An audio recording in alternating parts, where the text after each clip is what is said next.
The views and comments expressed on the following radio program by its hosts and their guests do not necessarily reflect the views of rmconair.com or its affiliates. Listener discretion is advised.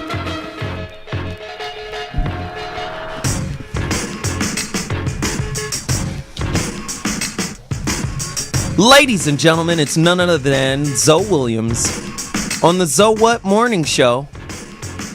Man, we got a haymaker lined up for you today. None other than the Zoe What Morning Show. Whew. When I tell you this show is going to be crazy today, we're doing our own version of a peace summit in light of world events that have happened in the Middle East. I've brought in some really heavy guests to support our own panel. And you know who's on our panel. Jeff Brown, comedian, chronically late, partially funny irritant of the show. Of course, he's the comedian. And then we have none other than internationally known author, doctor, psychiatrist, trainer of negotiators, author of this book, Just Listen, and his new book, Real Influence.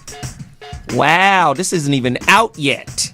Somebody go get a copy of this. You know you can pre-order it for a 43% discount at Amazon.com right now. The new Dr. Mark Goulston, yet to be released book. I'm holding it right here. This is cold work, Doc. I really appreciate the doc. You know, a lot of people are really loving the doc, especially the way you look at black men during the show. It's been referenced many times on YouTube. They say, I just tune in just to see his facial expressions as he looks at these guys. So it's really good to have Dr. Mark in the building with us today as we wait for Jeff Brown. When I tell you later on in the show, in the next few minutes, we're going to have legendary actor, director, producer. I'll wait to tell you who that is later when he shows up. I like to do that. I like to cliffhang a little bit. But before I do that, let's get into our topics. Today's overriding, or this is the topic that's going to flow through the entire portion of the show. We're doing like a peace summit here. And we're trying to figure out, why is it so difficult to achieve forgiveness in the Middle East? And what would the world look like if the two, warring parties over there, I should say, came to some real lasting form of forgiveness and peace? How would that transform the world? And what example would that send to the rest of the world? And, for people that are not educated on it, we want to know, what are the pros and cons, what's been happening, the ins and outs, why is peace so difficult to achieve there? So what I would like to do is talk to Dr. Mark Goulston, who, by the way, good friend of mine, is Jewish and has some great insight on it.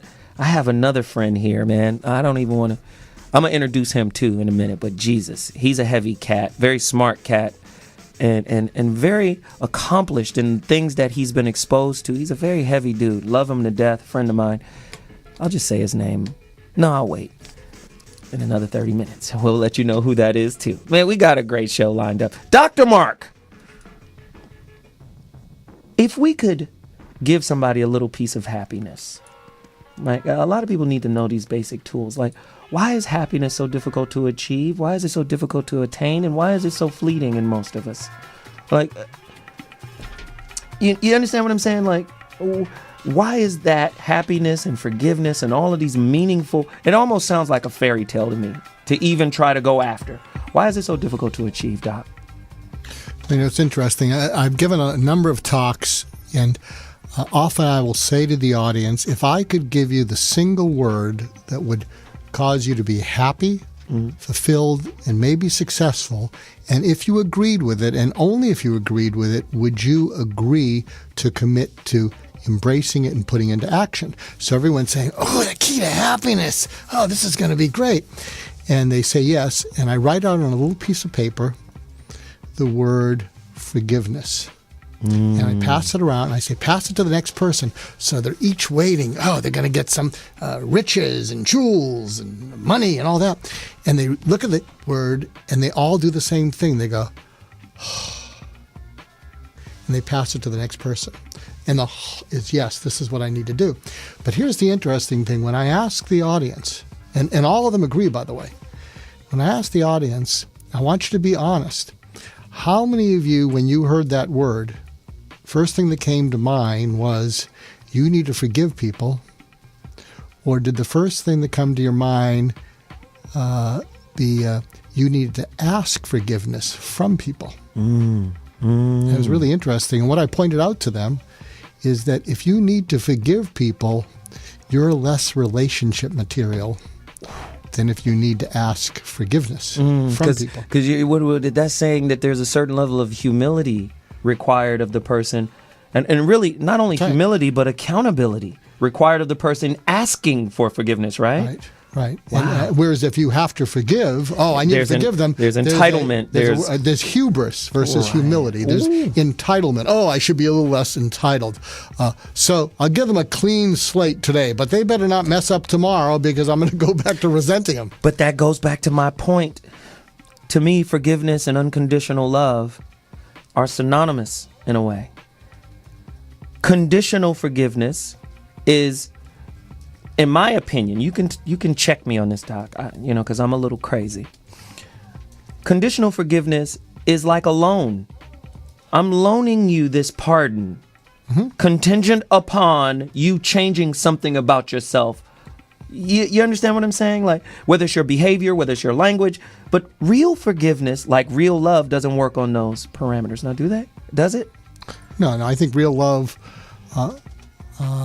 should be unconditional. Now, that said, you can be discerning. Unconditional doesn't mean anything goes. Anything goes, right. And you hurt me once, you can hurt me again. But, we were talking a little bit before the show about the Middle East and what is so difficult about either side to forgive the other. And I think one of the reasons that it's very difficult is underneath any of the anger on either side is fear. And the reason each side has fear is there's a term in psychology called projection. So what each side is feeling is, if I was you, knowing the way I think about you, if I was you, I darn well want to retaliate against me. So you then begin to believe they're out to get me. And the reason you're saying they're out to get me is you're projecting on them and saying, well, if I was them, feeling how much hatred I have for them, of course I'd have to retaliate. And so what happens is you never get to the fear. And I think what would be an interesting thing, I don't know how you get these people together, would be to ask people, are you more angry at me, my side, or are you more afraid of our anger at you? Wow. This is going to be... And if you could get people to speak from fear, which they don't, because actually when you can speak from fear, it sets you free. If you talk about that in a marriage, you could say, what I'm really afraid of is we're going to end up as unhappy as our parents were. But what happens is people don't talk from fear. They talk from the reaction to fear, which is anger. So what they say is, how could you? You did this, you did that. It's over. Let's get a divorce. So you're saying speak from a space of vulnerability. Right. Vulnerability means being open, but to the majority of the world, it means being in danger. But this is so crazy. I got to take a quick break. But when I come back, we're going to introduce all the guests. We're going to run through some topics, and then we're going to do this Peace Summit. It's going to be a great show. 855. What am I talking about? 323-965-1600. That is the number to dial if you want to call in, participate, and share your thoughts and opinions about what we're about to get into. Please do it right now. I'll be back in 2.2. Holla at you in a minute.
Ladies and gentlemen, the So What Morning Show. Our full complement of our in-house panel has finally made it. Jeff Brown, What's up? the comedian, What's up? the intellectual irritant, I like that. is in the building, That. ladies and gentlemen. Along with, of course, Dr. Mark Goulston. Again, I gotta pub Mark. His new book. Oh, you got another one? Look at that. Real Influence Dude. by Dr. Mark Goulston. It's not even out yet. Let me Amazon.com. You got to get it up. Let me explain something to you, Dr. Mark. I don't know how to really feel about this book because it is making me spend an inordinate amount of time in my own, fumes. So to speak. Intellectual feces?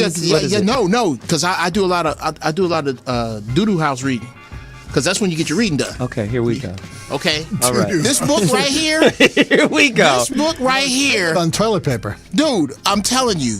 Okay, you messing up my flow. I'm telling you that I have spent way more time in my own anal gas than I want to because Wow. it's riveting, dude. It's riveting. You like, But you're God, not this book is using great. any of it, any of the concepts that are written. Dude, I just told you what we were I about to don't do. wear a cape, but I watch Batman. I don't use everything that I take in. Well, I'm supposed to walk down the street. Okay. Thank you. I dig the book. That's all And I'm he's saying. here, Thank you, man. ladies I and dig the gentlemen. Jeff Brown is in the building. Welcome, Jeff. Let's do this really quickly. I want to introduce one of my guests who's here, a good friend of mine. His name is Jeff Schimmel. You down with Jeff Schimmel? He's a writer, producer. I mean, this guy. First time I met this, I don't want to get into the whole story, but he's a great guy, heavy cat. You got to listen to him. Very intelligent, Oh, smart Schimmel is guy. what's up, dude. Schimmel's a cold piece of work. He actually produced a morning radio show demo with myself and who was that? Guy Torrey, Tiffany Haddish. It turned out really fly. You know, we did it at it's really ridiculous. I can't even front. But he's a smart guy, very intellectual guy, and he knows how to shoot a gun. Let's talk about it. Jeff, you had something to say about forgiveness and the reason why it's difficult to attain happiness and forgiveness. Why is that, Jeff? Well, before I say that, I just wanted to tell Jeff Brown that, just so he knows for the future, the sign that a book is really good is if you've got hemorrhoids. Because that means you're spending a lot of time on the toilet reading. Yeah, dude, I'm telling you. When you put the weight on the toilet seat and you kind of spread yourself out there, when you get the hemorrhoids, you know you got a bestseller on your hands. Long after Quadonch, I am still sitting there. Okay? Quadonch. Anybody else? Page Nobody turner. else make What that is that, noise? Yiddish? No, that's when you drop a deuce. The sound when it hits the water, Quadonch. Okay. Long after that, I'm like, wow, this is insightful. So Jeff, talk Yeah. to us though about that point you made during the break about forgiveness and the difficulty of attaining it. Yeah, well, you guys were talking about forgiveness, the concept of it, and going out and asking for forgiveness, being able to forgive people. And I learned from someone I consider to be an old wise man a lesson many years ago that you need to forgive yourself. People need to let themselves off the hook. Because we carry around a lot of stuff that we've done to ourselves. We feel like we've done to other people. Maybe we haven't. Just, we're a bundle of our own stuff, our own garbage first before we even... Anal gases. Yeah, before we even deal with other people. Right. So we've got to unload our own junk. Right. And until you can really forgive yourself for the things that you feel you've done wrong, you can't really do anything. True. Why think about forgiving someone else until you forgive you? You got to forgive yourself and find out who you are, how you really feel, be a better, more decent human being. Wow. In general. This is really interesting. A friend of mine a while back, and I hadn't remembered it now, he was talking about how guilt is a defense against shame. And when you feel guilty, there's something, you've done something wrong to the world, and when you feel shame, you feel there's something wrong in you that you can't fix. And it's so painful to look into yourself and think there's something inside me that's unfixable, and I can't focus on it because if I do, I am flawed. At the very least, I'm not a good person. So it's much easier to pay penance out to the world and you know, repay them, because shame, it's with you all the time. Right. And I mean, it's interesting. So let's do it. Let's turn it back. What, I mean, in terms of the topic that we're having in this forgiveness summit, especially as it pertains to the Middle East, what do the Israeli people have to forgive themselves for? And I wish we had a Palestinian here that could speak to it. What do they have to forgive themselves for? Because apparently, following along the line that, you know, Jeff laid out here, I think what they have to, I'm one of the Jews on the panel, but I think one of the things they have to forgive themselves for, what they have to own up to, is just because you've had reason to feel that, you know, people in the world against you, doesn't mean that everyone's against you. And if you look out at the world and think that everyone's against you, and I understand it's a small country and they need to survive, but I think if people have two strikes on them before you can even have a conversation, it's really not the grounds to have a dialogue. You won't even get a discussion going. What you'll have is a debate. Mm-hmm. And I think this, I think what we talked about a little bit earlier, that they project on other people in the world. You're out to get me, so I am entitled to defend myself in any way possible. And that's sort of understandable, but it gets in the way from ever having a dialogue. So, Jeff Schimmel, who's the victim here? Are the Palestinians the victims, or are the Israelis the victims? They're both the victims, but, you know, I can tell you this. The way you get into trouble on this topic is by having an opinion. Right. What you need to do is look at the facts, because the facts are what they are. Mm-hmm. And you don't need to even have an opinion. Mm-hmm. You don't. You just look at the facts. You draw a line down a piece of paper vertically, and you put the facts on there, left and right, and you figure it out. But I'll tell you what the basis of this is and why I believe there won't be a solution to it anytime, not in our lifetime. Really? No. Because this is a family fight that goes back thousands of years. That's what I wanted to go to. And you know, we all know, if we're honest about it, that you can love your family members more than anyone else in the world. And hate them, too. And hate them more than anyone else in the world. Right. And that's what this is. This goes all the way back to Abraham. This is Ishmael and Isaac Exactly. right now. Yeah. One son inherited, and the other son was banished. Mm-hmm. And they've hated each other since then. Wow. And why wouldn't they? I'm so glad you said I don't have to have an opinion, because I'm sitting here sweating. I'm like, okay, if I say one thing, somebody gonna blow up my car. If I say something else, I ain't gonna ever work in this damn town. So I'm just, wow. No. But see, Them the two sides. Them the two sides. One of them set your career on fire. The other one just walk into your living room and just let off a body grenade. So that's where you at. Oh, jeez. But that's you know, where you, that's the line you walking. Mark said something before about thinking, like if you think you know what the other person, basically it's if you perceive them to be a threat. If you think that, oh, you're out to get me, then that kind of, you're looking through that filter when you're approaching that group of people. But here's the problem that I have with that. And again, this is a fact. It's not an opinion. You've got groups like Hamas, Hezbollah, Islamic Jihad, groups like that. The government of Iran. And all you need to do is look up the official charter for these organizations that is filed. I mean, you can look at organizations that have filed charters with the United Nations. So if you look at the official charter for a group like Hezbollah, within their charter it says, our purpose for existing is to destroy the country of Israel and annihilate the Jewish people. That's a fact. It's not an opinion. They put those words That's down what they on paper. believe. Right.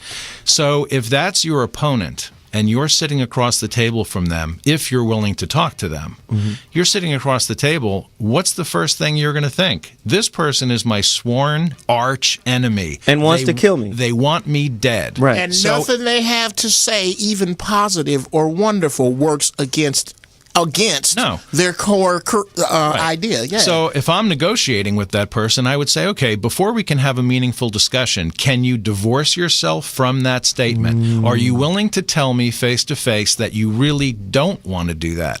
The problem is when you ask them that, they affirm it. They immediately say, no, that's our purpose. oh, we can talk today, but yes, we want to kill you. It's tough. It's very tough. When you have a government like Iran, whose president comes out and every opportunity he has, he says, I want to wipe Israel off the face of the earth, it's kind of tough to talk to that guy. Right. How are you going to change his mind? So let me ask you this. This is a very deep question for Jeff, Mark, and Jeff. Oh, there's two Jeffs here. Geoff, right? As an oppressed people, black people are oppressed people. Let's just, because we're kind of the meat in the sandwich here.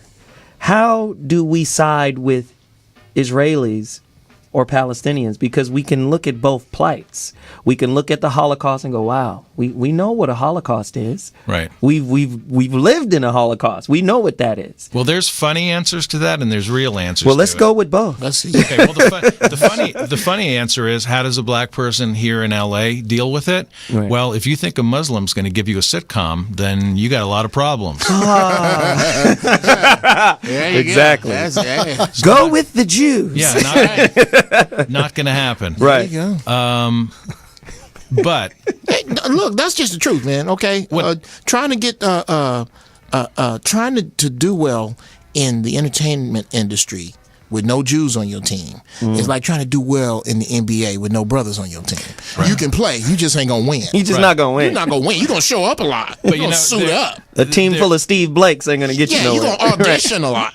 there are a disproportionate number of Jews. Considering we make up 2% of the population of the country, there is a disproportionate number of Jews in the entertainment industry. So that's a fact. I've never had to go into a meeting and try to sell a TV show to a Muslim, but I would. Yeah, See, I don't have a problem with them. they have a problem. Yeah, exactly. I don't have a problem with them whatsoever. I've lived in Israel. I've been there many times. I've been to Gaza. I've been on the West Bank. I've stayed on the West Bank.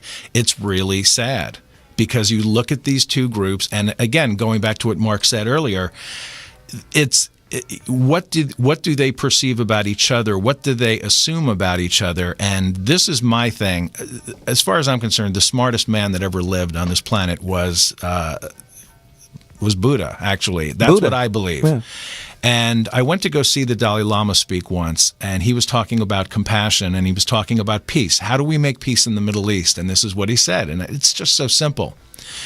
If you can figure out what the other person needs in order to feel secure, and you give it to them, and vice versa, you will have peace. Okay, I need you to die in order for me to feel. Well, see that, but And then it That's comes where they back go to that. back Right. to that. if that's what you need for security, then you have big problems. But, something that I've done, and I've seen it with my own eyes, and I've heard it with my own ears, if you're on the West Bank, which is not an awesome place, but if you're on the West Bank and you knock on a door of just a random home and a Muslim woman, a Palestinian woman comes to the door, and you say to her, I just want you to tell me, what are the top 5 things that you want in your life?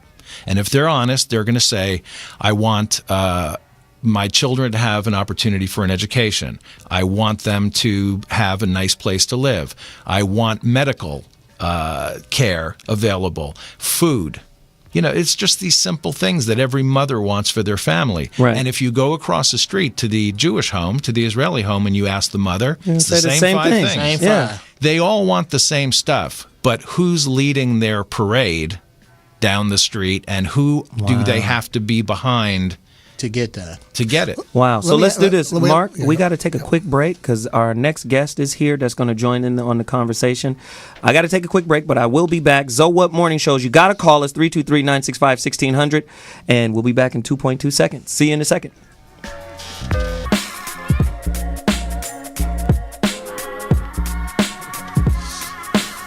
She said I can't. So look, here we are, back in the building. So What Morning Show. It's getting crazy. Our final piece to the puzzle, to the summit, has been added. You know, what we're doing now, let me just reintroduce everybody.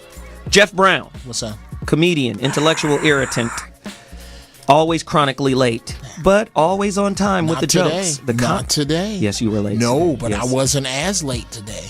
Okay, There's a reason. as late. Okay, and There are degrees of late. Oh, degrees of late. There are degrees of late. Okay. When are we going to kill the CPT time stereotype? Okay. Okay, thank you. And of course, Dr. Mark Goulston, author of Just Listen, as well as his new book, Real Influence. Here's the new book. It's not even out yet. Real Influence by Dr. Mark Goulston. Heavy, heavy, heavy. Go to Amazon.com right now. Pre-order, 43% discount. That's how it works. Wait, I'm sorry, since we're promoting books. This book right here, The Legal Matrix, How the System is Controlling Your Life. Written by, at the time, he was an attorney. Now he's a judge in Cleveland. He was on the show. We did a show called How Can the Black Man Avoid the Legal Matrix? And he laid some heavy information down. This is His Honor, William Dawson, The Legal Matrix. I mean, I told people I would be promoting some books that I read. Also, we have Jeff Schimmel, writer, producer, extraordinaire. Let me tell you a little something about Jeff Schimmel. All those fans out there of Big Boy and the phone taps and Luther Lufay and Mr. Sister, Jeff Schimmel wrote all of that. He put the words in Big Boy's mouth. He made him a star, virtually. It's Jeff Schimmel, writer, producer, extraordinaire. Love to have you here, Jeff. Thank you. And without further ado, we have on deck legendary, everything is legend, legendary actor, director, producer, in the building, Bill Duke. Ladies and gentlemen, Bill Duke is in the building. Thanks for having me. As well as my good friend Billionaire has joined us too. We are having a peace summit, a forgiveness summit. Why is forgiveness so difficult for people to attain? And the reason why we're having this conversation is because if you're not familiar with what's been going on in the world, there's a ceasefire happening currently in the Middle East between the Israelis and the Palestinians. Now, as I was talking to Bill Duke as I walked in, the question was, as black people who have been oppressed for multiple centuries, I mean, listen, we discussed on this show last week a sister who was qualified trying to get a job, couldn't get a job with her real name, created a fake name that sounded white, and then got multiple calls. Black people know what oppression is like, but it's difficult to be in the middle between Palestinians and Jews. Who do we go for? Who do we root for? I mean, how does one oppressed person value another oppressed person over the other? So it's a difficult space, and this is why I wanted to have this conversation, because what I'm finding a tough time being a human with is forgiveness is not an easy walk. You got people say they forgive a person, but they really don't because it's conditional. You got people who'll say as long as they're out of sight, out of mind, in their mind, they're forgiven. So now that Bill Duke has been caught up on what we're talking about, Mr. Duke, how would you address that question? How does black people, how can we, connect with Palestinians and Jews? I mean, who do we choose? Who do we root for? How do we referee that fight? Well, I think that if you approach it from a political point of view, there's no win, because there's many sides, and it's like a Hatfield McCoy thing, and there are great arguments politically on both sides, and no matter what our preference is, I don't think it's going to resolve the issue. And like in most conflicts, the issues are internal. Right. And until we begin to address it from that point of view, I think there is no success because the ego is involved. Wow. And, there's a definition of ego, EGO, edging God out. And so as long as you edge God out, even if you win, you lose. So I think we have understood from our, very unfortunate situation in this nation that has, yes, we can blame white folks for our predicament, but until we save ourselves, no one's coming. And so I think that in the conflict, there's an external conflict, but I think until the internal conflict, which is not ego war or driven by anything other than God-driven, there's never going to be a resolve. I mean, is that the realistic outlook for the Middle East? There's never going to be a resolve? Because, listen, what Bill Duke just explained to us right now, in my opinion, disagree with me. I mean, I think it's a rarity for people to reach that level of consciousness. Forgiveness is not a level of consciousness that you roll out of the bed and understand. So it's been centuries of strife. What I'm listening to from Bill Duke doesn't leave me any hope, in a sense. It depends upon how far you are removed from the crime or the offense. Okay, it's one thing to forgive a girl for keying your car. It's quite another when you can look at a group of people and go, that dude's cousin walked in with a bomb strapped to his chest and killed my mama and my niece. That's a whole, so it's a different level. It's honest to say, like Jeff said earlier, that more than likely this is not going to go down in our lifetime. That's why older black people have a big problem with use of the word nigga as opposed to Dr. Mark Goulston, can I ask you, has trauma and conflict in that region become a part of the culture to the point where it's just a cultural thing now? It's just how we interface. It's how we get down. And it's kind of, after centuries and centuries of it, it's just part of our character. It makes us who we are in that area. You know, when you're traumatized, in fact, when people have this thing called post-traumatic stress, when you're traumatized, it makes you feel vulnerable. And you try to hide it. You smile at the outside world and people say, oh, you're strong. You got through that. And you smile. And what you're thinking is, I got past it. I never got over it. So if you think of that whole region as having been traumatized and you walk around brittle and the fear is, if I get re-traumatized again, I'm going to shatter. And imagine a whole group of peoples feeling that way, that they can never lower their guard. So they can never be open. You know, I was just thinking something as Bill was saying, and maybe we'll even play this in a next segment. I was thinking, God, we're across tables. What if we flipped a coin, we did a role play, you be Hamas, and we'll be Hamas, you'll be the Israelis. I'm in. And what we're going to do is we're going to say to each other, why do you hate me? And see what comes out. We could do that, but I think that would be kind of neat. And I don't know, we can play either role and see what we get to, because that's like Bill said. You got to go deeper. I mean, why do you hate me? Well, I don't hate you. I'm afraid of you. Or if I'm in Hamas, I guess what I might say is, if I don't hate you, the enemy, I will be alienated by my people. I will have no one. Can I be? I want to be on the Jew side because I've always wanted to change my last name to a precious metal. For years, Jeff Platinumberg, Jeff Aluminum Steen, Jeff Aluminum Steen. I'm ready. Listen, you just want a TV show. Right. That's what side you want to be on.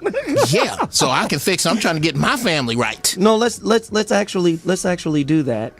I would be interested to see how it goes down. So the Jews will choose who will be. The Jews will choose who will be Jews? will choose who will be Palestinians and who will be Jews. Can I take a walk while you're doing this? No, you're in it. You're in it now. You're in it. I'll tell you, this is, to me, it's a lot easier to see what's happening and what continues to happen and why this isn't going anywhere. You've got the Gaza Strip. The Palestinians have occupied. They've had it since 2005.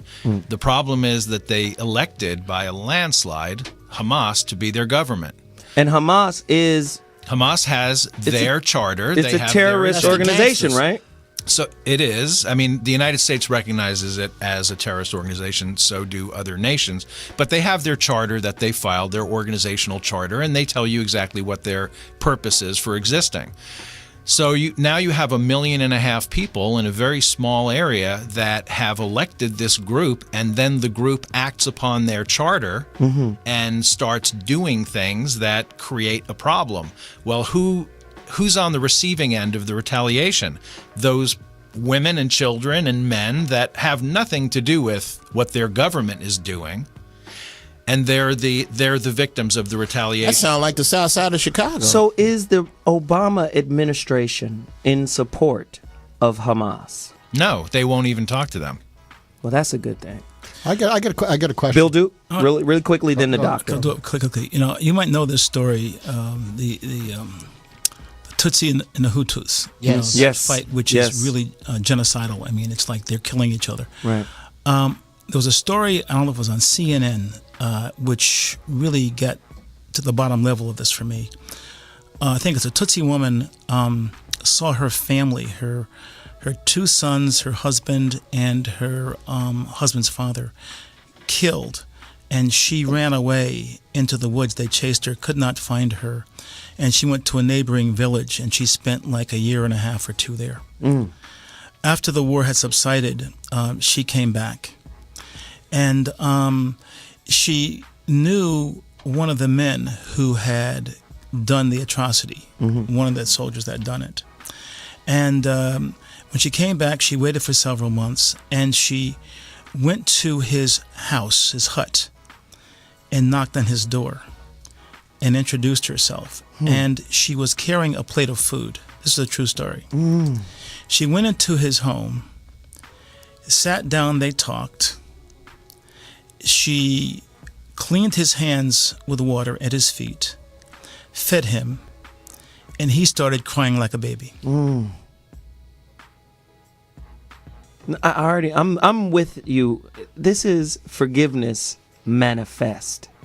Am I right? Yeah, I ain't that big. Yeah, can I bring something up? That's forgiveness. Until we are that big, nothing will change. I You can't. know, Wow. along what Bill said and what you said about the charter that Hamas have, and we have billionaire back in the room here. I think as long as you live by a certain story, a negative story, Yes. a get even story, and you believe it to be fact, you will be stuck. And so the question is, what is it that can motivate someone to change the story that they live by? But the story, this is so deep, Doc, and I want you to stay there, but that story becomes their identity. They're not living by the story. Okay, so- they are the story. So the new story has to hit the core of your identity. So this is not a superficial story. This has, and I believe you're right. There's Wayne Dyer said a great quote. He said, "Be a host to God and don't be a hostage to ego." Wow. That's a great quote. But I feel, Doc, and maybe you could help me with this, and Jeff, and Billionaire, and Bill, and the other Jeff, the irritant. Own show. I became the other Joe. I don't know how this keeps working. Yes, I'm sorry, Jeff, but I'm sorry. But I feel like all of the things that we're saying becomes lip service and just platitudes and just, I just feel it's difficult to climb that mountain and really be in a space where unconditional forgiveness is a reality for most people. Well, here's the thing, okay? What Bill Duke said a couple of minutes ago is kind of a little bit of what I was talking about right before he got here about, like I said, the smartest guy I think that ever lived on the planet, a regular person, Buddha, and his the lectures that he gave. Until people are willing to lay themselves down and risk their lives for peace, it won't happen. And so Bill's talking about this woman showing up at a home of the people, of a person responsible for the murder of her family. She was willing to, for lack of a better way of saying it, she was willing to die to make peace with him and forgive him. And that broke him down. And then within that house, they achieved that at that moment. I don't think there are that many people in the world right now that are willing to forget themselves, disconnect themselves from the pain, Right. and say, okay, I'm going to trust you for a minute, that you won't kill me, and I'm going to be there for you, and we're going to forge this peace between us. If you go ahead and blow my brains out while I have my hands down, then you're guilty. Right. But I'm willing to take that chance, and unfortunately, there aren't that many It's a people rarity. willing to take that chance. Maybe this is why, how God can serve us in our life, because we were talking earlier about guilt and shame is you feel there's something wrong with you. So as I replay that scenario that Bill was talking about, this man was carrying shame about something was not just what he did, but what was wrong with him. And if you can think of who would be the one person on earth that could come and forgive you. Right. This is beyond guilt. This is forgive you for your shame. Wow. And he probably cried from the relief Wow. that maybe he could be forgiven. And if there was anyone who he needed forgiveness from. So really be quickly, heard. family, we have a phone call here that wants to come in and join in on the Forgiveness Peace Summit. You're on the Zo What Show. Who's talking right now? Holler at us. Yes, hello. This is Mijay Scotton. How is everyone? Happy holidays. Welcome, You too. honey. Yeah. Same to Continue. you. Well, I am very intrigued, and being in the position of also teaching the Word, sometimes when you look at your own life, you tend to let it slide under the carpet when you're dealing with so many other people, and not be dealing with your own forgiveness. And, that You got to get closer to the phone, sister. Whatever. that tends to- There you go. There Thank she you. is. Thank Whatever you did, you need to undo. Here I am. I apologize. That's okay. As I was saying, when you're dealing with so many other people and their needs, your needs seem to slip underneath the carpet until you're faced with certain situations in your own life, and all of a sudden, all of those things that hello. There you go. You're right Much here better, with us. much We better. listening. Much So better. okay, and until all those things that you have stuffed so deeply down with great reasons tend to come up and come out of the closet, and then you say, "Wow, that's where that deep root comes from.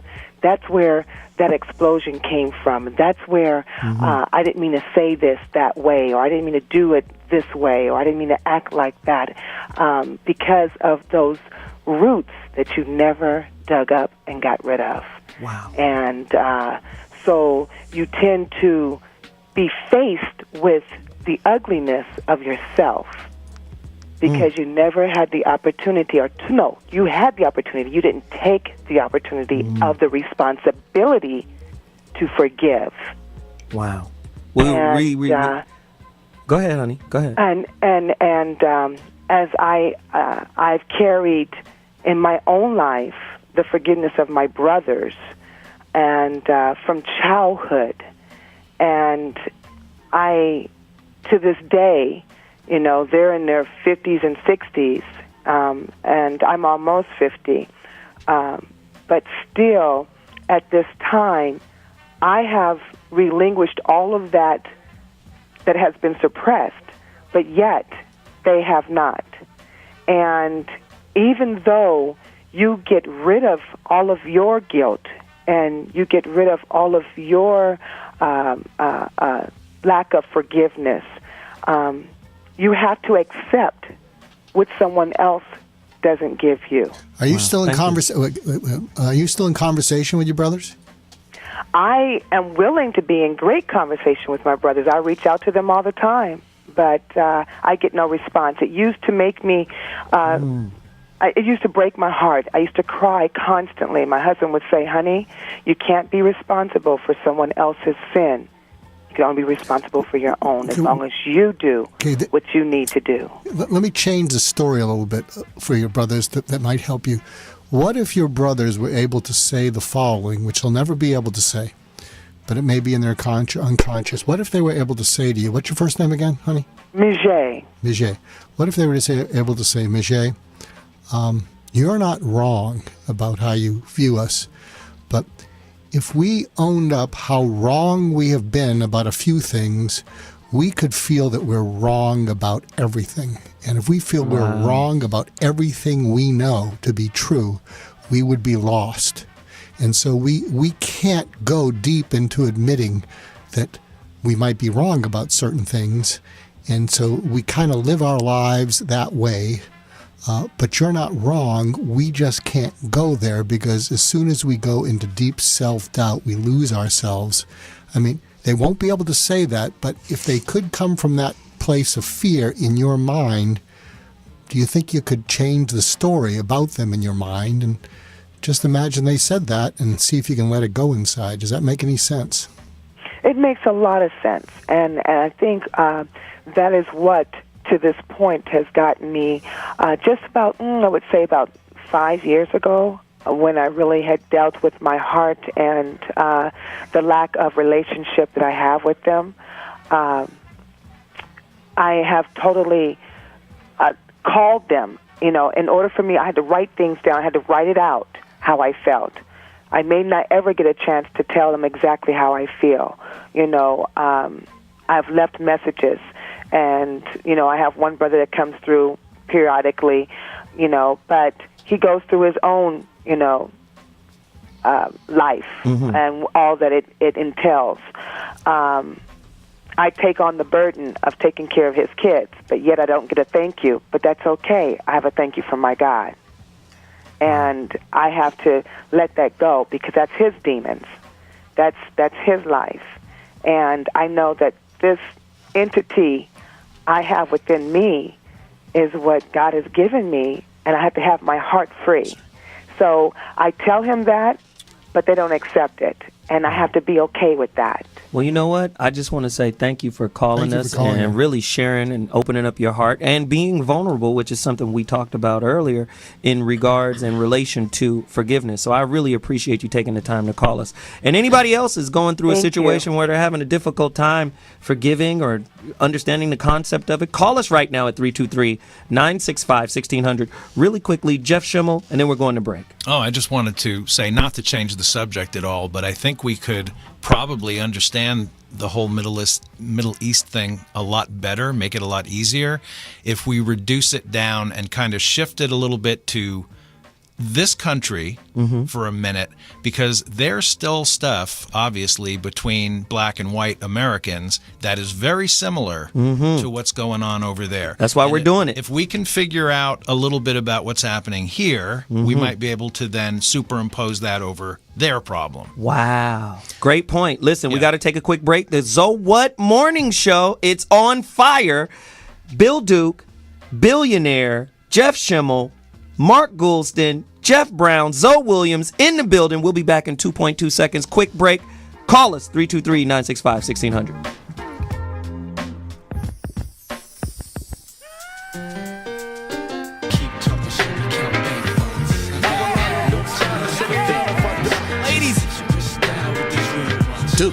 Bill Duke. Ladies and gentlemen, Zoe Williams back in the building. The Zoe What Morning Show. This show is crazy. As always. It's on fire. It is a forgiveness peace summit. And of course, the through line, the topic, of course, we're bouncing in and out talking about what's happening in the Middle East. But as Jeff Schimmel pointed out, one of our esteemed guests, pointed out that we can look at ourselves as a country and kind of figure out why is it that forgiveness is so difficult for us before we pass judgment or opinion or whatever on what's happening in the Middle East. And I think that's a great idea, a great concept. Before I introduce my esteemed panel again, got another book I want you guys to go get. People ask me, what are you reading, Zoe? What have you read? I got a whole stack of books here that I get down with. Here's a great book. Cheaters Prosper, How Infidelity Will Save the Modern Marriage by Noel Biederman. Noel Biederman? Noel Biederman. That's the first pimp I ever heard with the last name Biederman. No, what's crazy is Noel Biederman is the owner of the website called AshleyMadison.com. And that website is only for married people who want to cheat discreetly. Everybody got the same amount to lose. So the idea is everybody is going to keep it a secret. AshleyMadison.com, it makes about $35 to $50 million a year from married couples. Brilliant. The book is called Cheaters Prosper. How infidelity will save the modern marriage. You got a married side piece I've got to cash in on it. that you can just dump off on and release some tension and then go home and get a back rub. It all works out. 323-965-1600 is the number to dial. Wish I had thought of this. It's crazy. It's unbelievable. It's crazy. So look, It's a Mexican standoff. You can't say nothing. I can't say nothing. I know some dudes that owe money to the IRS. All right, I got to go. I'm done with this radio mess. I'm about to be rich. I'm out. oh God. Okay, so listen, really quickly. In studio, we have famed actor, producer, director, Bill Duke, as well as young entrepreneur, billionaire, as well as writer, producer, Jeff Schimmel, as well as spectacular author, spectacular human being, Mark Goulston. Yeah. Author of Real Influence. I got to keep pumping this. This is a new book. Go to Amazon.com, pre-order it. It's not even out yet. Pre-order it, 43% discount. You got to get it right now. I dig Dr. Mark. Dr. Mark is a cold piece of work. And of course, the intellectual irritant whom you've just been exposed to, Dude, Jeff Brown. Write that down. Intellectual irritant. And put chronically late irritant. And yeah. That's a given. That's a given. That's a given. Will Crew-X fix what you do? No, Well, Crew-X, man, you know what? I'm going to need you to talk over with Jeff what you think is funny before you let it out. Hilarious. Okay, You need a just funny ask Jeff. consultant. You need a human consultant. Okay? All right? You cannot be trusted with the funny. I'm the ignorant That white is question the guy. last. That is the second. I'm not going to even lay ignorant on you because you're so smart. I mean, I would actually, you know what? On the real, I'm going to talk like it's just us. I would let you hang out with me. I would stop my friends from robbing you and everything. As long as I don't make a joke. As long as you, them jokes, pimping. You So on your if he own. makes a joke, will you put him in harm's way with your friends? No. What you have to understand. Go what you pat have his to pockets understand, down. He telling I'm gonna jokes. go deeper. I'm just gonna be honest. at the risk of offending one of my heroes. Oh my God, I love this dude. I hang out with like affluent black people, and I hang out with some niggas. Right. Now, if you was around me and was to say some of the stuff you say, the black people, I could convince. Oh, yes. Thurston Yeah. Howell the Fourth of the Black Clan. Yeah, the Yes, Howells. I he's can very talk to. intelligent. Ah. Them niggas, you on your own. Oh boy, You sit with Big You just Word gotta Man. Get out the way. You just gotta get out the way. Yeah, that's what I'm saying. I'm sorry.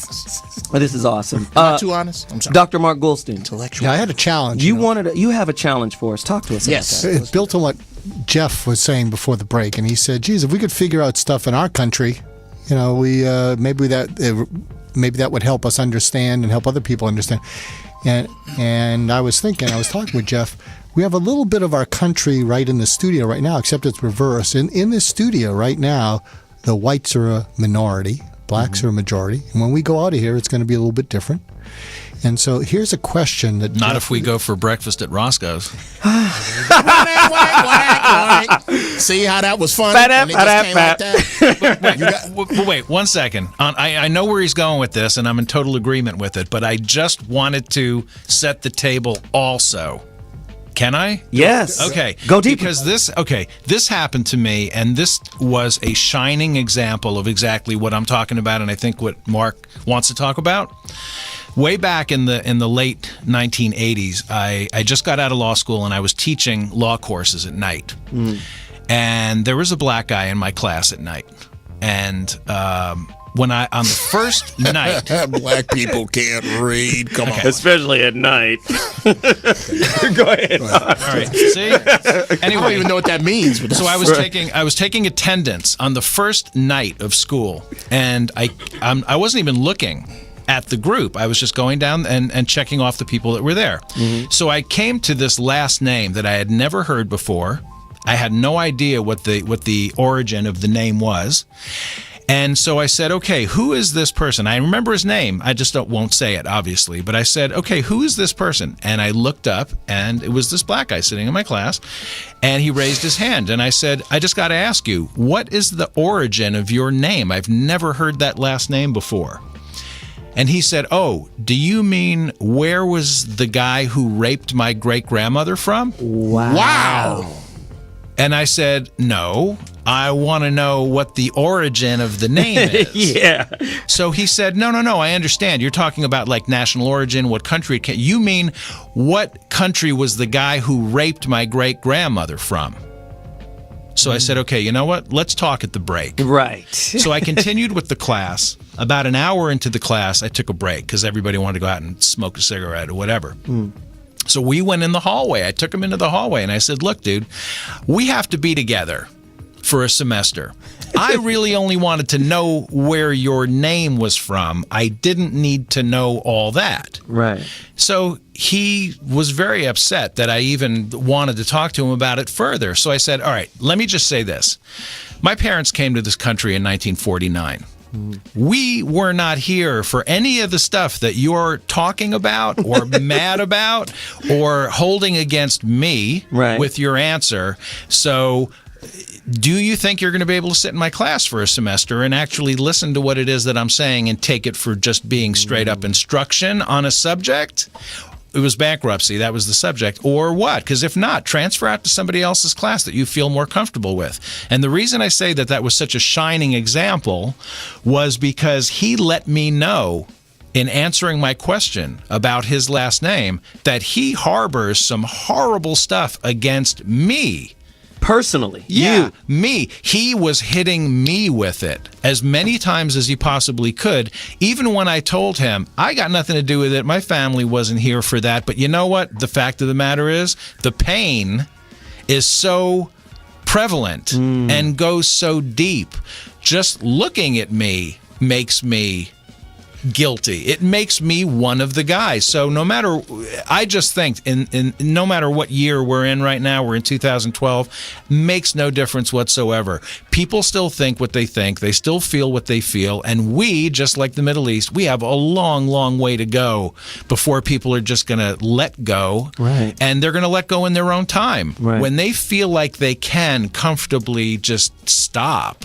Right. And that goes for everybody too. That goes for all the people that were sitting at home on election night saying, "Oh my God, I hope Obama loses because I would love nothing more than to say, see, the country's not ready for a black president." So both of those guys just need to get to the point in their life where they can say, "Isn't it just Tuesday?" Can it just be Tuesday? That's a great name for a book. Isn't it just be Tuesday? All right, anyway, Mark Goulston. I'm out of ideas. Hysterical.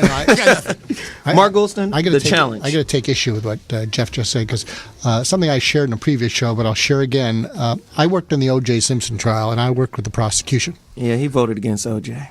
And I was on the day that the not guilty verdict came out. You know, a lot of the white people I knew saying, "Oh, this is an injustice. It's clear that the guy is guilty, and how could you do blah, blah, blah, blah, blah."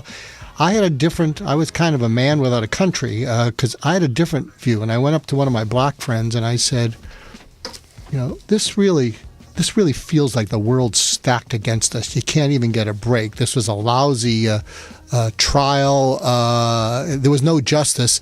And I looked at him and I said, you ever feel that way? That the world's stacked against you and you can't get a break? You didn't start laughing then? No, he looked at me and he looked right through me and he said, "It's never been any different." And I knew that. He was one of my closest friends. And I looked at him and I said, "Why didn't you tell me it was so awful? Because I can hardly stand it." And he looked right through me and he said, "Because you didn't want to know." And he was right. So what I would say to Jeff is I think to make the world better, I think we all have a responsibility to the underlying humanity that's underneath races, religions, cultures, and I think and if we don't want to know, if we don't want to experience it, it's because it gets in the way of our own agenda. But you know what? I want to throw a challenge up. Yeah. Okay. So, because this is where I was going to go when you spoke. Now you have the two white guys fighting in here. You see how that happened? Because I don't agree with what he just said, but okay, go ahead. But okay, go ahead. we have an opportunity here because that stuck with me, and it was a good thing to stick with me when he said you didn't want to know. I want to ask the black people in the room. Watch it now. Watch yourself. Everyone except the irritant next to me. All right.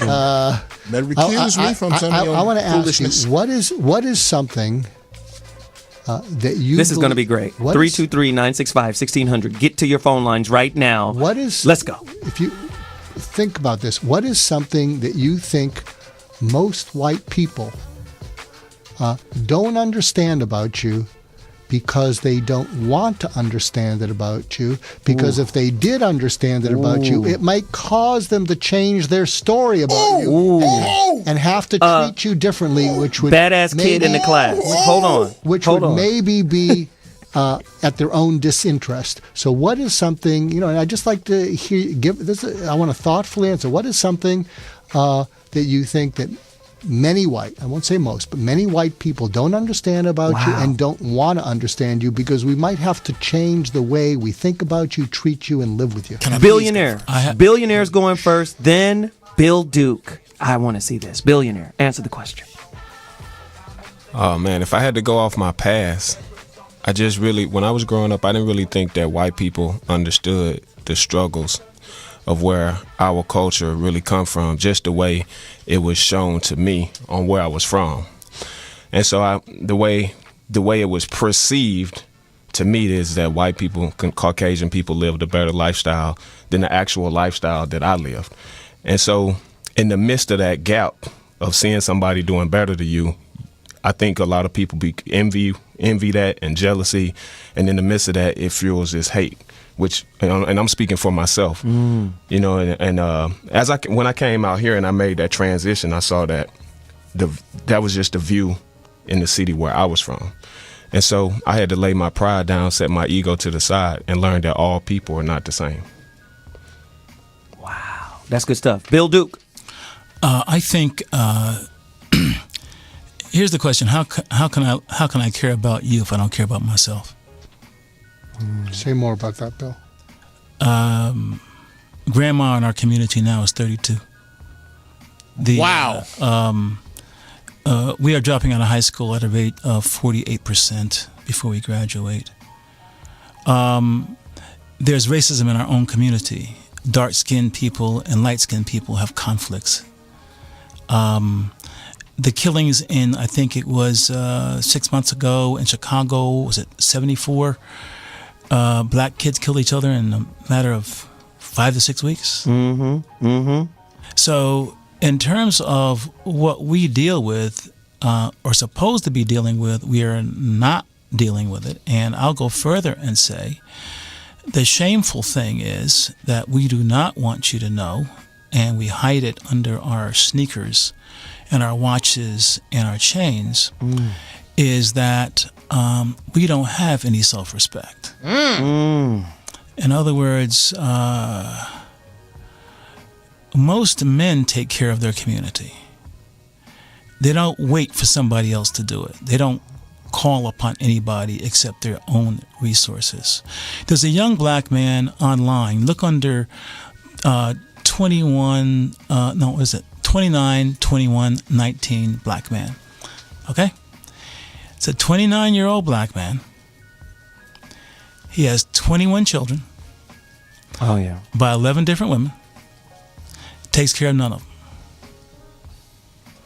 So if there are things that we don't want you to know about, there's a whole list. In order for us to cure the chasm between us and other races, we have to in some way fill in the chasm within ourselves. And that's not occurring. We do it with superficial things rather than digging into the core of what our real issues are. And we talk about it, but we do not act.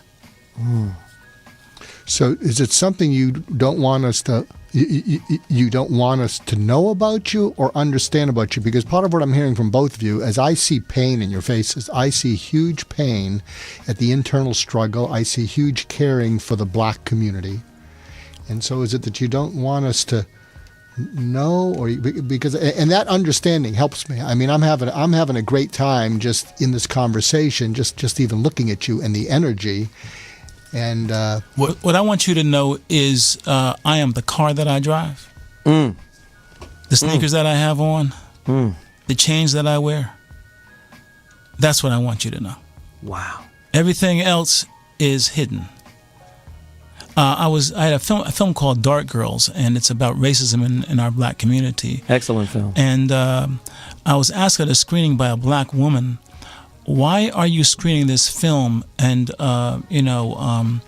airing our dirty laundry? Those were the words she used. Mm-hmm. And I said to her, with all due respect, ma'am, it's because it's stinking up the house. Wow. Jeff Brown? First, I want to say that all of y'all are horrible for making me follow Bill Duke. That sucks. Okay? Guys, get that out there. Okay.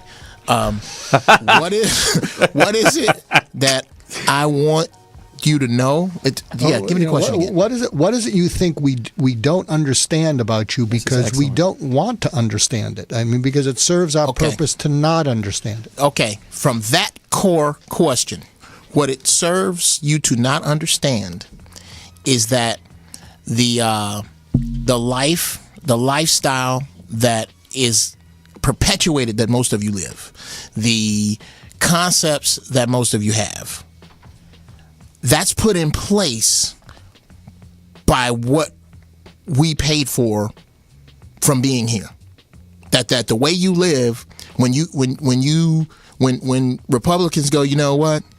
Just pull up by your bootstraps and make your own way. Yeah. That is fantastic in a vacuum.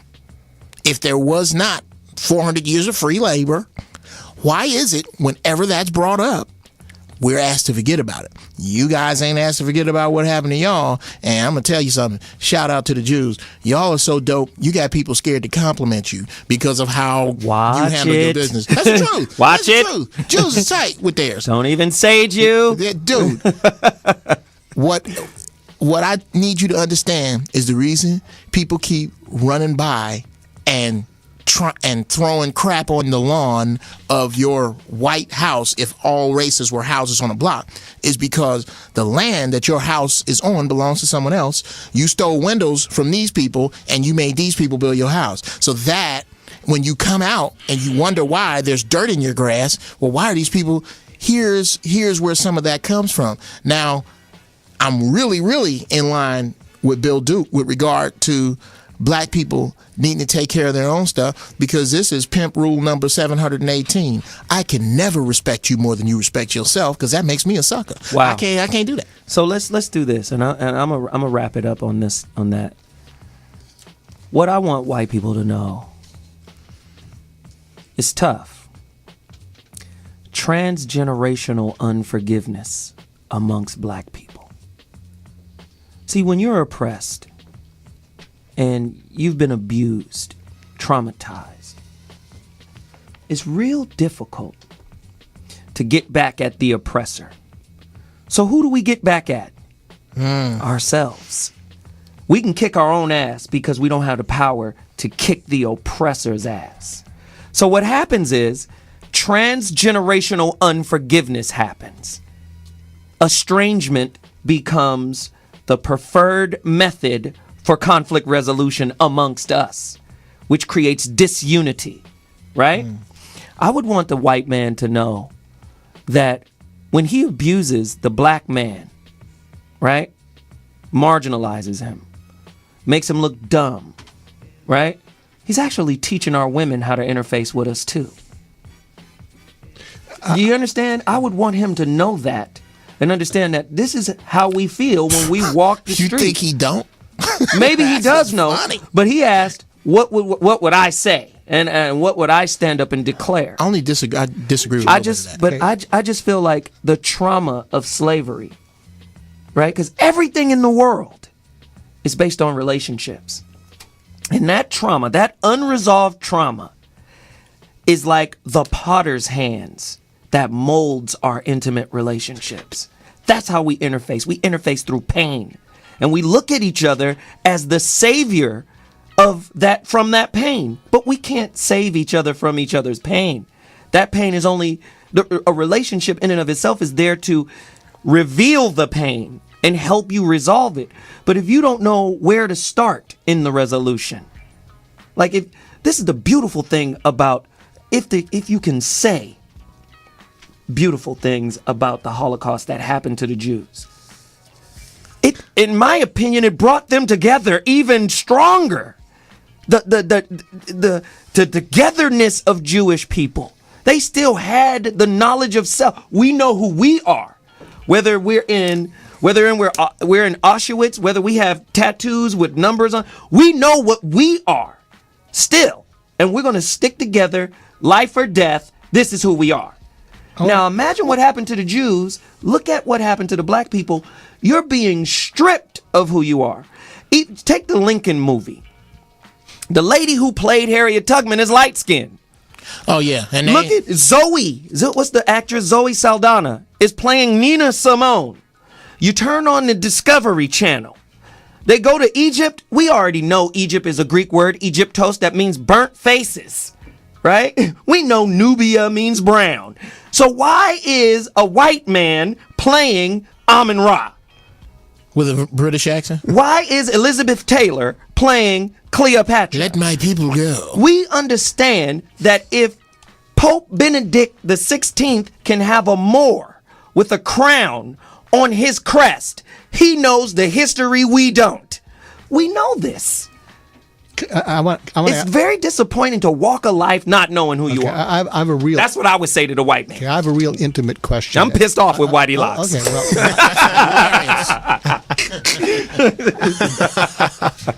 go ahead, Mark. I have a real intimate question to ask all the black people in the room.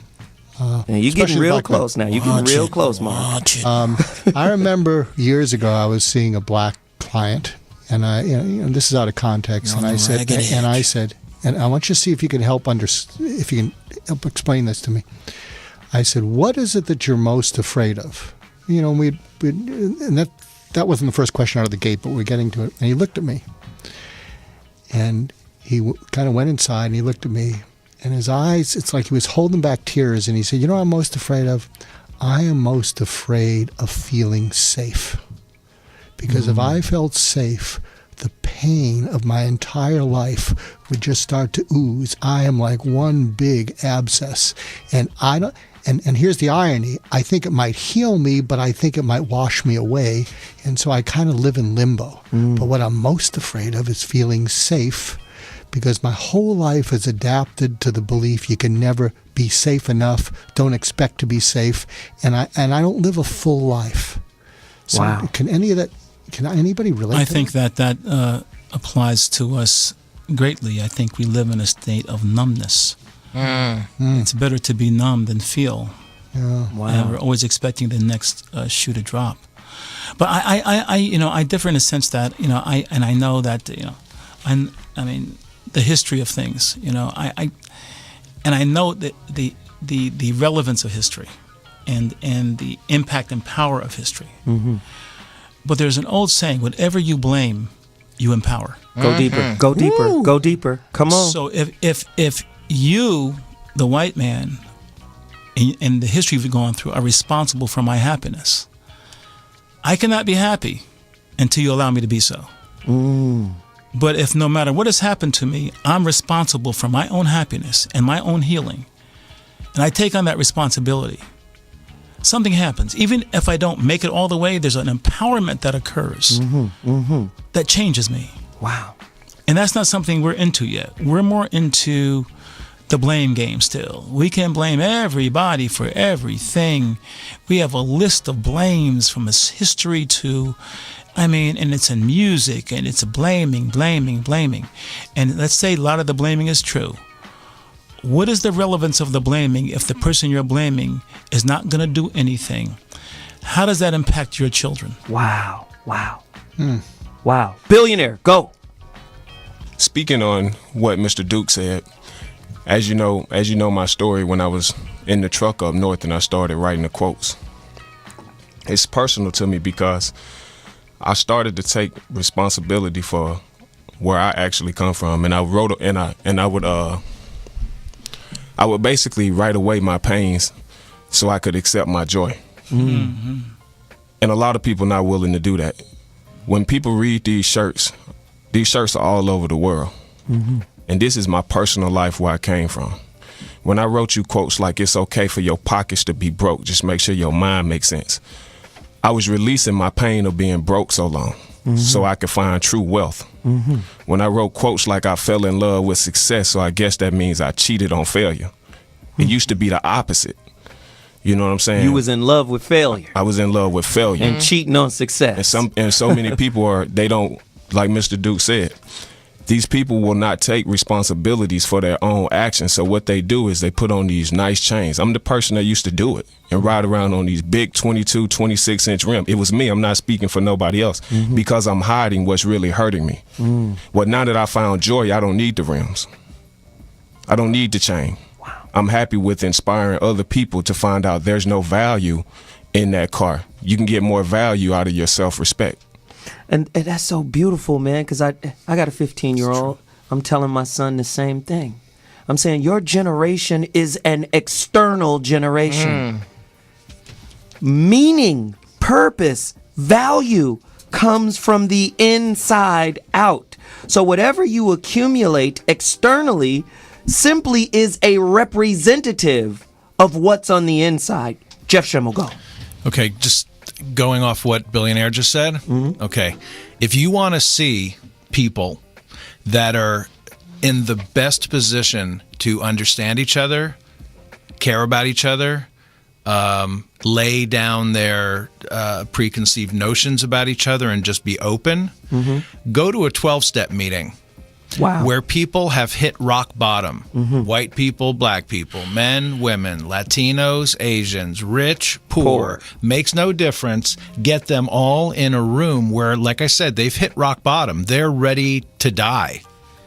And they can't go any further down. And then they're looking to everyone else to understand them, empathize with them, see them who they really are, and they're basically begging, not just begging for help from anyone and willing to take it from anyone, but they're saying, please, can we help each other build each other back up to a normal existence? And I'm going to try as hard as I can to not go back to the things that damaged me so much.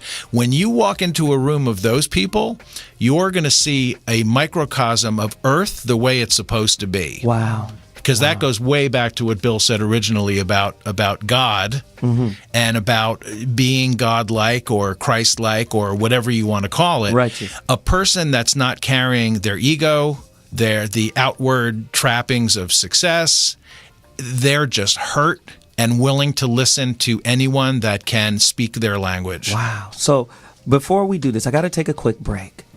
Y'all getting hit upside the dome piece with some real meat right now. 323-965-1600. I know a lot of people download this this podcast and really just, it takes off virally. I want to thank all the people from YouTube last week. We're up over close to 1,700 views from last week's show. This is going to be even bigger. I already know it. So let me do this really quickly before I take this break. Go get a book. Book time. Go get a book called Germany's Black Holocaust, 1890 to 1945, The Untold Truth, written by a friend of mine, Dr. Furpo W. Carr. Furpo, he's a weirdo. You told Furpo to beat me. Furpo reminds me of Carlton Banks from The Fresh Prince.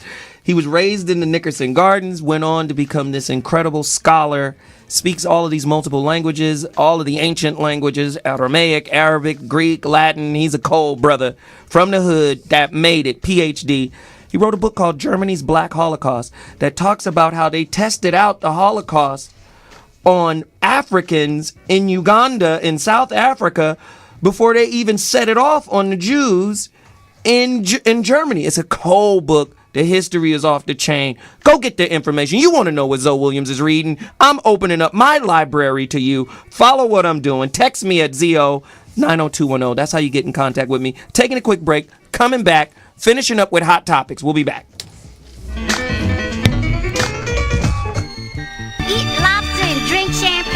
know that ain't your groove.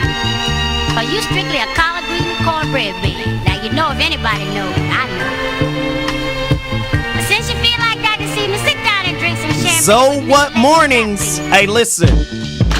I don't know what show, let that ride. I don't know what show in the world is doing it like this. We're having a peace summit. Hopefully it touched your heart. Hopefully it gave you, pause where you think about your own estrangements. You think about your own unforgiving ways. But let me do this really quickly. Poetess, can we get a close-up on this? Furpo Carr, PhD, Germany's Black Holocaust. It's on Amazon.com. He's a friend of mine. Please, let's take a look at it. Get that book. I got it. I read it. It's ridiculous. It's off the chain. Support the brother. Very, very knowledgeable works I'm sharing with you guys. So right now, this is what we're about to do. Normally we do this at the beginning of our topic, but because our guests are here and they wanted to get busy, we jumped in it first. But now we're going to close out the show with Hot Topics. And you know what that means. It's Studious Chocolate time. That's not her real name. Her name is Mercedes Bryant. We call her Studious Chocolate because in the event Jeff envisioned her as some type of stripper, which she'll never become. She was wearing glasses, and he said, you know what, you would look, if you were a stripper with the glasses, if you ever do it. She would clean up, just bring glasses. She would be Studious Chocolate. And it stuck. A lot of people think she's very beautiful and intelligent. I'm going to throw it to her right now. She's our crack reporter, intern producer, Chuck Doe, Mercedes Bryant. Talk to us about today's happenings. Okay, so there's street gangs on the Native American reservations, apparently. What? So there's a reservation, yeah.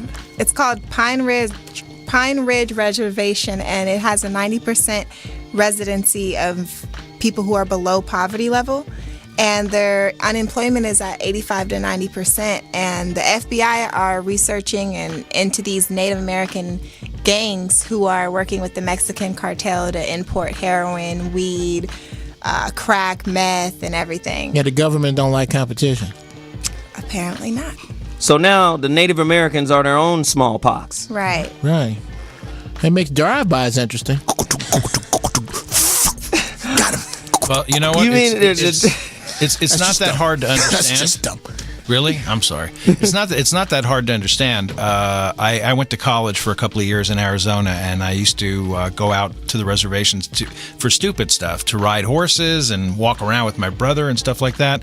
And if you want to see despair on a grand scale, you want to see where things have not progressed since ever. Just go to an Indian reservation. I'm not talking about to a casino with 3,000 rooms and a massive, dining rooms and showrooms and all the other stuff. Go to a reservation without a casino, because it will just really break your heart. Wow. And those people on those reservations have nowhere to go.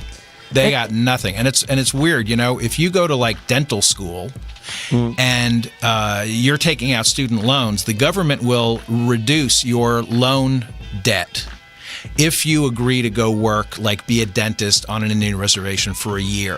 But they won't give the Indians on the reservation money to go to dental school. Wow. So they will let you go for your debt, but they won't actually do anything to educate them so that one of their own guys can be their own dentist. Wow. It's really sick. That's crazy. Wouldn't a Native American gang make more sense if they posseed up and went out and started killing white folk?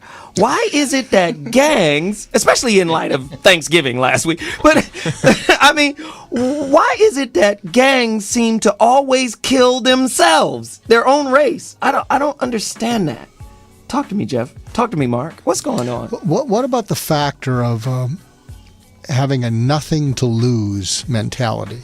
Do you think that plays into this? Wow. That when you have nothing to lose and nothing is important, then you start feeding on each other. Because that's what it sounds like. As they reach this point of, well, if you have nothing to lose, I'll do what gives It's an me opportunity. It's just an opportunity to do business. It's the only business they can possibly that anyone's offering them, but they're just going to end up in more trouble. That's the problem. Well, the issue with the concept of narcotics, what really cracks me up in this country, is how they make it such a big deal when people of color deal drugs to their own people. When the Italians did it when they got here, the Irish did it when they got here, they just had places to turn their money around. I don't know where the Indians have to turn their money. The Jews did it. Every lower class of people, when they first get their grind on, they start grinding. They don't start out with wonderful business enterprises because, as we've said, they're not available to them. So I can't judge them. I can't judge them and go, oh, these people are horrible or these people are ignorant. Look what you got to look at the dish you put these people in, and that's what it is. It's always, And I'm all for doing your own thing and mobilizing your own people. I really believe that. But to me, it's and again, could be just my ignorant ass. It's a little hard. Most likely, sure. It's a little hard to swallow. You know what? We're gonna totally ignore everything that has been done. It's tough. I'm trying. Studious. What's our next topic? Okay, so we have Newark Mayor Cory Booker. He opened up his doors to Hurricane Sandy victims. He's supposedly saved his neighbor from a burning building, and he's just really giving, apparently, because on December 4th he's going to start this new project where he's going to live on a food stamp budget for a week. Really? Yeah. A week? So he plans to A week? What's that? That's a commitment. Let's make him. Yeah. He just won't be able to buy toilet tissue. Let's make him. He's gonna have a bunch of food though. He's gonna live on $4.44 a day for food for a week, and see how that works out. Okay, he gonna go to Del Taco and buy 46 tacos, and he gonna be straight. He's straight. No, that's what you know. That's what we know. Well, you know what though? You know what's interesting about It that? is possible. Oh my God. I mean, the gesture is dope, in my opinion. I think that's a cool gesture. I don't think so. But I think politicians always have to be. We always got to look at them side eye. This might be 2016 for him. Yeah, this might be the one caveat that gets me over the hump in 2016. I could be black president number 2 if white America is still feeling generous. Go ahead, Jeff. What's interesting, though, is that, I hadn't heard this story, and I probably never would have heard this story about Cory Booker, but the only story that I have heard and remembered about him was when he came out allegedly against Obama for a minute, and then the press got a hold of that and they just pumped away on that clip where he kept on, where he said something that kind of sounded like he wasn't completely on board with Obama's reelection, and the Republicans took that and ran with it and made it into this giant thing, and then he came back on TV and explained his original comment. Right. That's all I know about Cory Booker. Wow. Is that you've got this black politician that apparently wasn't for Obama. Wow. Flip-floppity.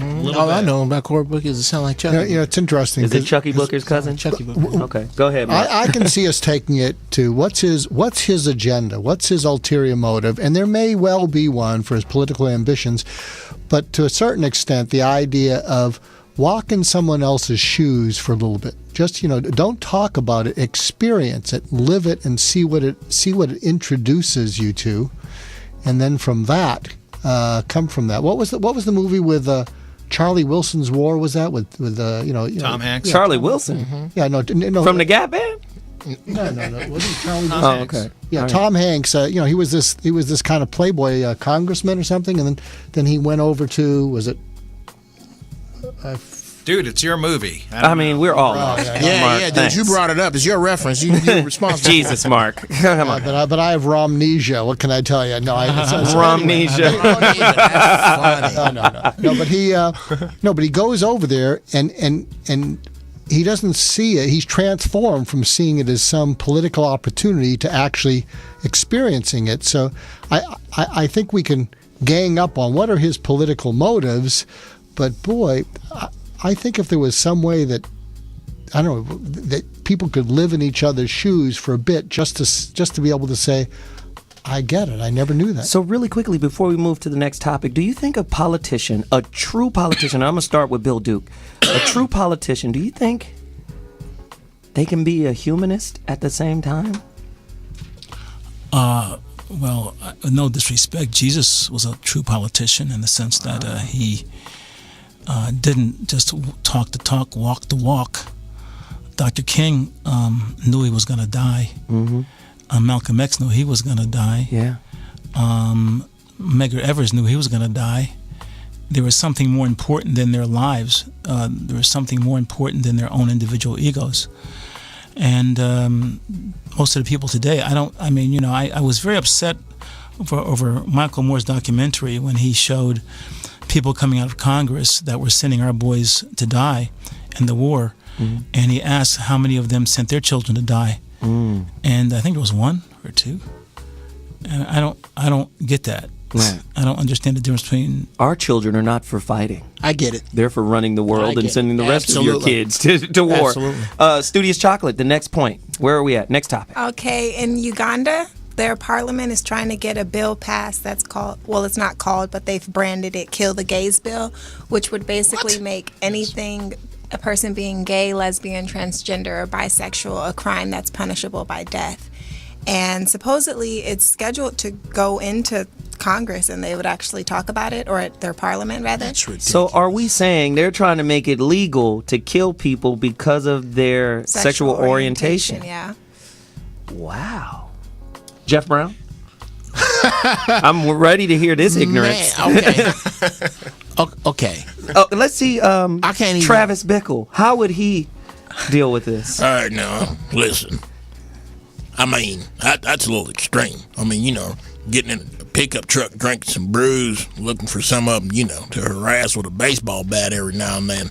That's a color of a whole different monkey. That's acceptable. I mean, who's the victim there? I mean, Mayor? Who's the victim there? I mean, the guy at the 7-Eleven, he got the money when you got a full tank of gas. Your fellas, you get out, you beer and burp. I mean, you chase a couple of, whatever you want to call them, sweet pickles. You chase them down, you harass them, maybe you shave their asses or something, but kill them. Wow, that's I don't know. Sweet pickle. Sweet pickle is genius.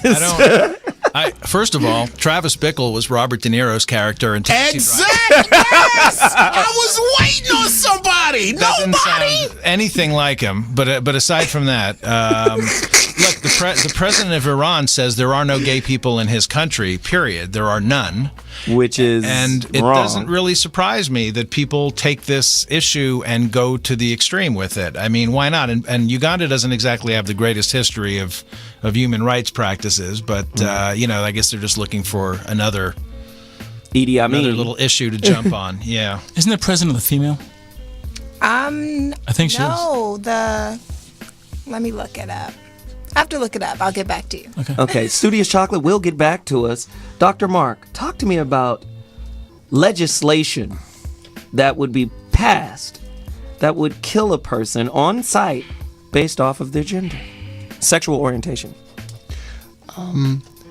This is I don't think these legislators deserve understanding or empathy, but when you see something that extreme in behavior, such a need to control and annihilate, there's got to be fear and terror way down inside these people, because when you're either horrified or terrorized, you feel sort of desperate, and this sounds like a desperate measure. And I'd want to understand, not to be sympathetic to these legislators, but find a road in, because you can't speak to people who are coming from a state of terror.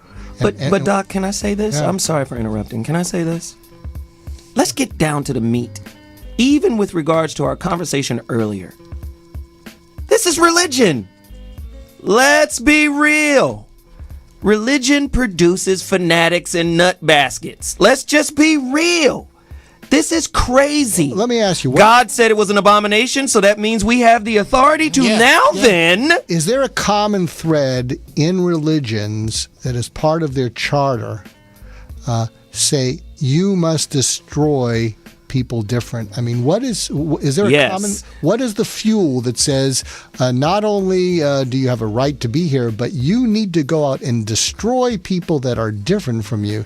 It's the God don't like it clause. No, it's the person's fear of anything different than what they are. That's what Right. started That's religion all. anyway. That's yeah. what the answer is to everything is fear.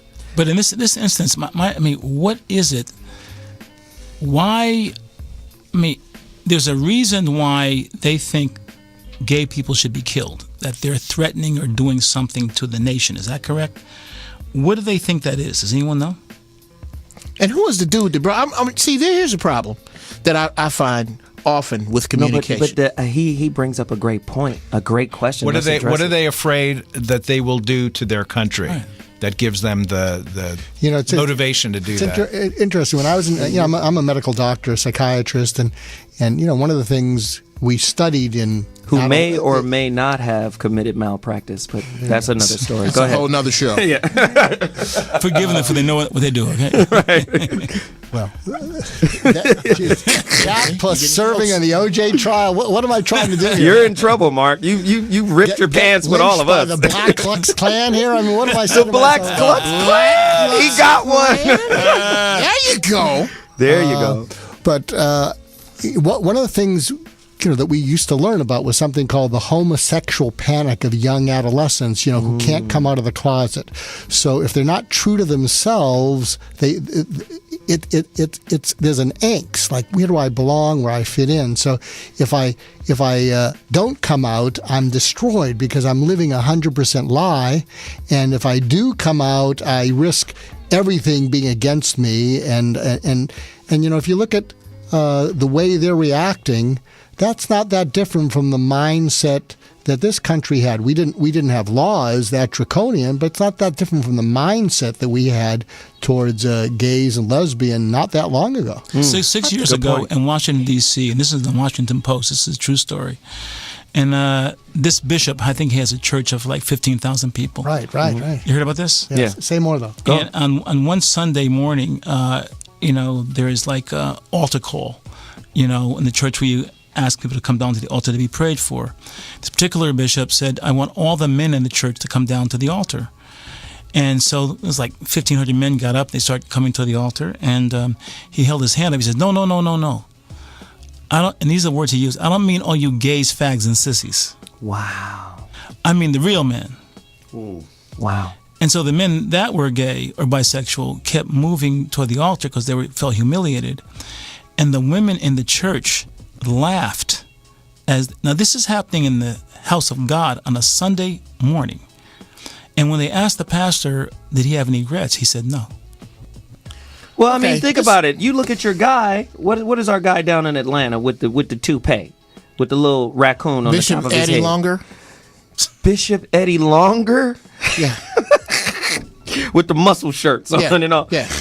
Again, he was he was against gay everything. Let him march the whole 9 yards. And that's what makes me disrespect the gay movement right there. Isaiah Washington lost his career over making a slur about gays. Where are you? Why are you not? Where's the dudes in Daisy Dukes with clogs on and a t-shirt tied over their belly button and a knot in front of this dude's church? Where are the gays? They should be protesting? Yes, he held parades. He's The dude with the t-shirt and the knot in the front should be leading the protest. I don't understand gays that go to Christian church. I don't get it. Okay, this is, and again. Wait. Maybe the church is the ideal place to hide. No, dude. How many? I'm just saying. How many choir directors you know? That's right. The choir directors are usually they over there. But that's not my point. He talented. He know how to get them to sing. That's not my point. Yeah, he can. It's something a gay man can get out of a big black woman. Can't nobody else get apparently. No. Can I say something really quickly? Listen to this. I was with this young lady the other day. She's a model in Leimert Park. I'm watching her model, and it's a gay guy running the whole thing. Of course. And this is what bothers me. Ladies, follow me on Twitter, the whole 9 yards. Answer this question. This is just for you, especially sisters. I've never seen a black man cuss out so many sisters without reprisal. Now, goddamn it, get your ass over there and change. Gay as hell. They didn't have nothing to say to him. I felt jealous. Sweetest I was like, Jesus, if I could cuss somebody out like that, my woman, and not get. How is it that the gay man is able to talk to y'all like that? This dude, I was flabbergasted. I damn near walked out. This dude was sweet as Christmas cookies, just yelling and cussing. I don't get it, man. I've had that very conversation with my wife about her friends and how they let gay dudes get away with murder. It was 25 women, and they all dropped their heads when he spoke to them. Now, goddamn it, you know that's the wrong designer. You put on this, and then those are the wrong shoes. Put on. Yes, Ricky. Right. And Ricky. What? Ricky I can't even look at you crazy without you going crazy. It was bananas. Yeah, that's just. I don't understand. Ladies, answer me that. Why is it that a gay man can cuss you out, but your heterosexual man cannot? On that note, we got to end the show. Let's do it this way. What I want to do is, Bill Duke, please talk to us, man, about Black Girls, where they can see it. Dark Girls. That's the new movie. His movie is incredible. It's about colorism in the Afro-American community. Tell us where we can see it, where we can find it, what's happening. Well, we're putting together a theatrical distribution now, so sometime in December, January, and February, and then we're making a distribution deal for television and DVD. So I think in the next 2 months, it'll be out there pretty big. Excellent, man. I really appreciate you. Billionaire, where can they find you? What can they do to support and ride with you? Because you're the cold piece of work that I love to have on the show. Oh, thank you so much, man. I'm happy to be here always. You can find me at wealthymindsclothing.com. If you need inspiration, motivation, you can't find no job, you want to create one, you can go to wealthymindsclothing.com, get all the inspiration, motivation you need. And I'm on Twitter at BillionairePA. I'm still working to change that follow to leaders because I like leaders. I don't really like people that follow. There you go. Schimmel, what are you doing, man? Really nothing. He's lying. I'm going to go out and put money in the meter. That's what I'm doing right now. That's what he's doing. I'm going to get a $58 ticket out there, and really, I just want another 5 minutes so I can talk to Bill Duke real quick. Awesome. Don't speak that ticket into existence. Hey, and let me do this for my friend Mark Goulston's new book. Go get it. You can pre-order it right now on Amazon.com. Please support him. Real influence. Persuade without pushing and gain without giving in. Mark Goulston, new book, Amazon.com, pre-order. Jeff Brown. Man, follow me on at GB Funny Style. Check out some of the ignorant mess that I am saying on Facebook that I am going to turn into a book. This is why I need to talk to you cats, called Jeff's Brownies. Just ignorant mess that really makes sense if you look at it. Yeah. And Mark Goulston. A quick mention. Yeah. Check out the book, but go to LinkedIn. If you go to LinkedIn, go to Heartfelt Leadership. We just launched that a week ago. We have 420 members. The mission, we're building a community, and the mission is daring to care. And I'm the co-curator and co-guardian. So we're trying to keep out all the self-promotional selling stuff, and we're trying to have it grow organically. And it's amazing how this has grown in less than a week. So good stuff. Visit Heartfelt Leadership on LinkedIn. And as is normal, text ZO to 90210. You get my LinkedIn, Facebook, Twitter, YouTube page. You get everything when you text ZO to 90210. That's how you connect to all my social media and anything that I'm doing. I'm getting ready to come out with a t-shirt line inspired by Billionaire, but it's got my face on it. You know, I just, Jesus, you know. I want to shout out DJ Mr. Number Wonderful. Yes. I want to shout out the Poetess for her I didn't even flirt with her today. guiding hand. That's right. Yes. Zoe Williams, Zoe What Morning Show in the building. Follow us. You know this download will be out in a few hours. I want you guys to pass it, share it, do whatever we got to do. We got to keep these conversations open. We got to keep them going. Appreciate everybody for tuning in. I'll holler at you next week with another barn burner. Deuces.